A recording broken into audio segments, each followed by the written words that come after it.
আপনারা শুনছেন ত্রিদীপ কুমার চট্টোপাধ্যায়ের লেখা বড়দের ১২। গল্প বড় ভালো লোক। রতন নাকি? ভালো আছিস বাপ? হ্যাঁ মামা, আপনার আশীর্বাদে চলে যাচ্ছে। আপনি কেমন আছেন? আমার আর থাকা না থাকা, আমার কথা ছাড়ান দে। কিন্তু তোর অবস্থাটা ঠিক কি বল দিকিনি। কেন মামা? একরকম ঠিকই তো আছি।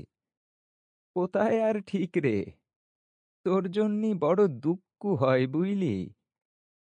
কেন মামা, কিসের দুঃখ? আরে বাপ, এখনো বুঝলি না? তোর বয়স কত হলো খেয়াল আছে? 40। এখনো হয়নি মামা, হবে তো। হয়ে এলো পেরায়। তোরে জম্মাতে দেখিছি। আজ না হোক কাল পা দিবি 40-এ, ঠিক কিনা?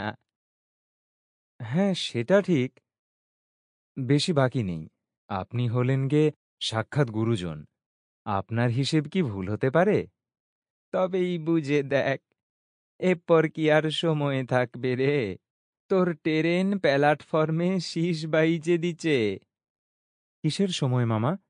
একটু খোলসা করে বলবেন। আপনার কথা ঠিক ধরতে পারছি না। পারবি না তো রে, ওই জায়গাতেই তোর কমা। বলি শোন, গুরুজনদের কথা টালিস না। বিয়েটা এবার করে ফেল বুঝলি, দেরি করিস না। চাস শালা, এই জন্য এত ভ্যান তারা? কাজ নেই, কম্ম নেই, ডিউটির সময় হ্যাজাতে লেগেছে। ও কি ইচ্ছে করে বিয়ে করছে না নাকি? ওর কি সংসার করতে ইচ্ছে হয় না? শালা, সব জেনে শুনে বুড়োটা চুলকোতে লেগেছে। আমার বিয়ে হোক বা না হোক, তোমার কি শুলোচ্ছে? হ্যাঁ, নিশ্চয়ই মা ঘেনিয়েছে। অথচ রাগ দেখানো যাবে না, নিন্দে মন্দ হবে। হাজার হোক গুরুজন, মায়ের পেটের ভাই।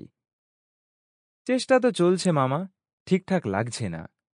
লাগবে লাগবে, একটু বুদ্ধি লাগাতে হবে। তুই রতন, এই রতন, কোথায় গেলি? যাই দাদা। মালিকের ডাক। ফোনটা নিয়ে রতন কিছুটা এগিয়ে গেছিল, গাড়ির দিকে ছুটল। মামা, পরে কথা করব, মালিক ডাকছে। তাই করিস বাপ, তোর জন্যই একটা পেলান ভেইবে রেখেছি। বড় চিন্তা হয় রে। চিন্তা হয়? যত সব ইয়ের দল। গজরাতে গজরাতে রতন স্টিয়ারিং ধরল। সক্কাল সক্কাল মেজাজ Sample complete. Ready to continue?